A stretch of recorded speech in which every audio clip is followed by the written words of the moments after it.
Tong Podcast. Hai, kembali lagi bersama kami di Tong Podcast. Mari Tong Cerita. Baik, pendengar dan penonton di mana saja berada, senang sekali ya untuk edisi hari ini kembali lagi di Tong Podcast. Saya tidak sendiri ya, saya sudah ada kedua narasumber kita ya. Ada Mace Isabel dan juga ada Pace Hafiz.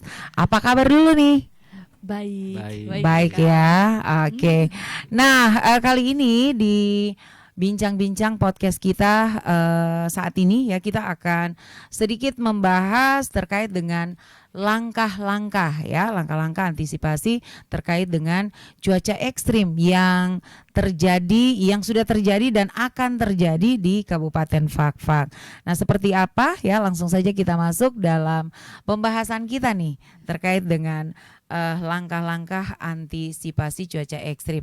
Nah, untuk Mace Isabel, apa yang ingin disampaikan terkait dengan langkah-langkah nih?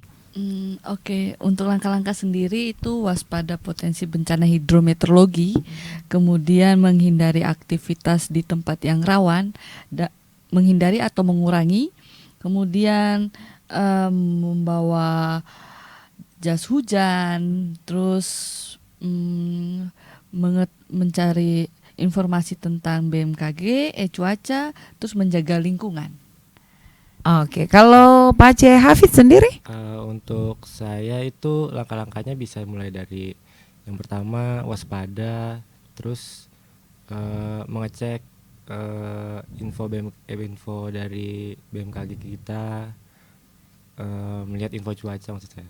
Kemudian mewaspadai daerah-daerah yang rawan. Kemudian juga menyiapkan persiapan apabila terjadi situasi yang darurat gitu. Oke. Baik, nah ini sejauh mana prediksi cuaca ekstrim dapat diandalkan di Fakfak nih, prediksinya gitu. Kita untuk prediksi perakiraan ini kita sudah bekerja sama dengan RRI sendiri, terus kemudian BBBD. Jadi BBBD yang membuat peringatan dini yang langsung ke masyarakat. Jadi untuk sementara itu, tapi untuk dinas yang lain yang terkait dengan nelayan, dengan pertanian itu sementara belum ada. Ya. Tapi itu sangat diperlukan ya. Iya, betul sekali. Oke, kalau Pak Hafid sendiri ada yang ingin ditambahkan? Untuk kolaborasi lagi juga kita ada sama yang pasti bandara, kemudian juga sama pelabuhan juga. Apalagi biasanya di masa-masa misalnya dekat-dekat Lebaran nanti, itu kita biasanya pasti berkolaborasi sama bandara juga, sama pelabuhan. Nah ini selanjutnya bagaimana dengan BMKG sendiri mengidentifikasi cuaca ekstrim yang berpotensi terjadi di wilayah Fakfak? Kita dapat mengidentifikasinya yaitu dapat melihat dari data-data kami, kemudian kita dapat menganalisa, terus kita menginformasikan dari analisa itu, kita menginformasikan kejadian yang sudah terjadi sehingga dapat meminimalisir kejadian yang akan terjadi kembali. Iya. Kalau Pak Hafid sendiri ada yang ingin ditambahkan? Kalau mengidentifikasi ya kita biasanya kan ada dengan pengindaran dari jauh seperti satelit kan. Kemudian juga kita juga mengamati secara langsung gitu. Misal dari suhunya, kelembapan udaranya, kemudian awannya juga. Awan itu yang paling penting juga, kita lihat misalnya sudah mulai ada muncul awan-awan tebal, awan-awan yang gelap sekali gitu, itu biasanya kemungkinan besar terjadi hujan ya. Jadi kita bisa memprediksinya juga lewat situ ya.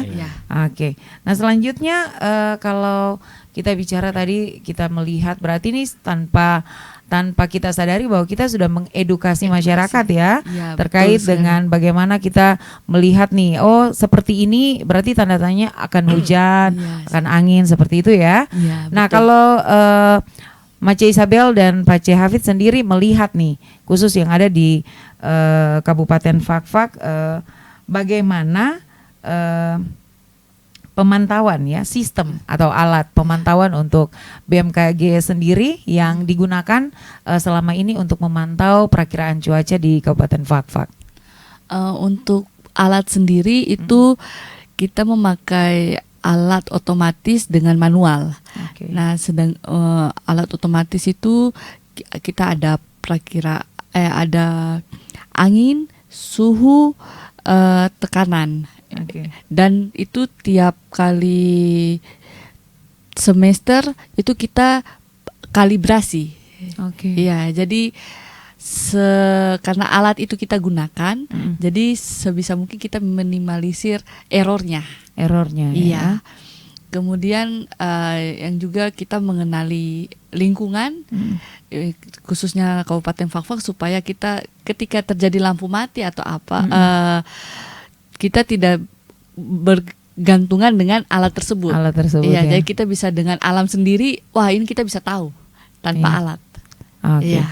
Berarti terjadi cuaca ekstrim ini juga berpengaruh terjadi dengan seperti halnya pemadaman listrik dan lain sebagainya. Ini juga berpengaruh ya terkait dengan alat-alat.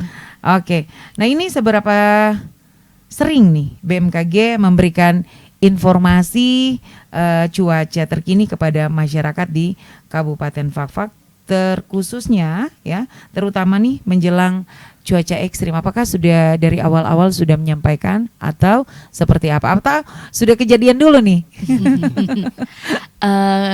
Untuk informasi kita bekerja sama dengan pihak RRI sendiri. Tiap hari kita memberikan informasi. Sedangkan kalau untuk peringatan sendiri, peringatan dini itu kita update di sosmed, karena tiap kita melihat data satelit ataupun citra satelit sendiri itu kita lihat, wah ini ada indikasi cuaca buruk, langsung kita input pakai aplikasi, kita langsung sebarkan lewat sosial media. Iya. Baik. Ada yang ingin tambahkan? Untuk informasi cuaca sendiri ya, biasanya juga kita tidak hanya upload di sosial media, tapi juga kan tadi diberikan langsung kepada stakeholder gitu, biar stakeholder juga menyampaikan. Kemudian juga bisa mengakses juga lewat aplikasi serta website kita seperti Info BMKG atau lewat website seperti bmkg.co.id gitu. Nah kalau Mace Isabel dan juga Pak C. Hafiz lihat nih, selama beberapa hari terakhir ini kan terjadi cuaca ekstrim ya, dan juga terjadi bencana yang pada akhirnya terjadi jatuh korban jiwa gitu ya. Nah ini bagaimana BMKG sendiri ada himbauan atau apa seperti masyarakat khususnya yang tinggal di pesisir pantai nih? Iya, untuk himbauan sendiri yaitu menghindari, mengantisipasi risiko bencana meteorologi seperti tanah longsor itu di daerah bebatuan yang seperti di seberang. Nah itu kalau bisa ya, itu jalur-jalur yang rawan tidak boleh di tempat tinggal, tidak boleh ditempati ya? Ditempati. Kemudian di pesisir pantai itu waspada ketika gelombang tinggi atau perakiran cuaca. Kita dari BMKG sudah memberikan perakiran cuaca, berarti dari masyarakat, wah ini saya tinggal di pesisir, jadi saya waspada. Jadi saya untuk sementara saya evakuasi dulu. Evakuasi mandiri sehingga kejadian yang kita tidak inginkan itu tidak terjadi. Mungkin Pak C. Hafiz sendiri untuk kemungkinan terjadi bencana sendiri ya, itu memang susah. Misalnya kalau kita di daerah yang sudah tinggal di daerah yang rawan gitu, mau tidak mau ya harus bisa menerima gitu keadaan di wilayah tersebut. Tapi setidaknya apabila terjadi bencana atau kejadian-kejadian yang berbahaya ya evakuasikan diri. Kemudian juga sebelum terjadi juga lebih baik untuk mencegah gitu, misalnya menutup wilayah-wilayah yang kemungkinannya longsornya tinggi gitu, potensi ya, menandai beberapa misalnya longsor ini kayaknya udah mulai retak tanahnya gitu, itu ditandai untuk jangan mengurangi aktivitas di daerah itu gitu. Oke. Nah, kalau tadi kita sudah bicara tentang aktivitas, nah mungkin terkait dengan tinggi gelombang dan juga mungkin kalau kita bicara cuaca ekstrim ini kan pengaruhnya banyak ya, besar sekali. Sektor seperti nelayan, terus pertanian, terus para pengguna khususnya untuk jalur udara nih. Nah, ini seperti apa? Itu untuk nelayan sendiri itu ada untuk sementara untuk akhir-akhir ini perakiraannya itu tinggi gelombangnya itu sedang 1,25 hingga 2,5 meter. Oke. Nah, itu dengan kategori sedang. Jadi untuk masyarakat untuk nelayan tetap berhati-hati, waspada untuk sementara tidak melaut ataupun kalau mau melaut tetap berhati-hati. Jangan sampai terjadi. Mungkin ngecek lagi nih informasi. Nah, tapi untuk tanggal 6 itu sudah tenang. Oh, sudah tenang. Ya, kategorinya tenang, tetapi anginnya masih kencang. Oke. Ya, jadi itu sangat mempengaruhi juga. Oke. Oke, kalau untuk penerbangan sendiri berarti untuk beberapa hari ini apakah ada yang cancel? Untuk kecuali kalau 2-3 hari yang lalu itu ada yang cancel, tapi untuk sekarang ini sudah berlangsung normal. Normal ya? Iya. Oke, baik. Mungkin ada yang ingin ditambahkan Pak Hafidz? Untuk saya sendiri juga sama ya. Misalnya untuk nelayan gitu, untuk lebih berhati-hati, apalagi misalnya sudah mulai hujan, terus angin kencang gitu, mungkin sebaiknya tidak melaut dulu.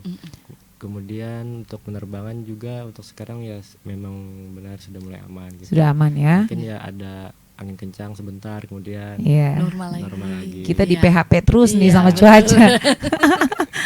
Oke. Mace Isabel dan juga Pace Hafidz ya, kita masih ingin ngobrol panjang ya.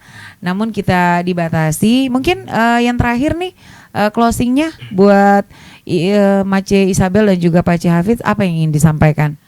Oke, untuk saya sendiri masyarakat peduli informasi cuaca, yang kedua kenali lingkungan dan bersihkan lingkungan, kemudian menghindari tempat yang rawan bencana, terus tetap bawa alat-alat jas hujan. Oke. Oke, untuk Pace Hafidz sendiri? Kalau saya selalu cek informasi BMKG, kemudian selalu waspada, selalu peduli dengan lingkungan juga, selalu saling mengingatkan juga antar sesama gitu, untuk saling menjaga agar di Kota Fak ini tidak banyak terjadi kejadian yang tidak diinginkan. Oke. Baik. Nah, pendengar dan penonton ya di mana saja berada, yang pasti ya kita sudah diingatkan untuk tetap berhati-hati dan waspada. Sebelum kita memulai segala sesuatu, ada baiknya kita mencari tahu dulu informasi terkait dengan cuaca yang ada di Kabupaten Fak-Fak. Dan tak terasa sampai di sini juga dulu kebersamaan kita dalam podcast Mari Tong Cerita. Kita jumpa lagi di lain waktu dan kesempatan. Bye-bye. Bye-bye.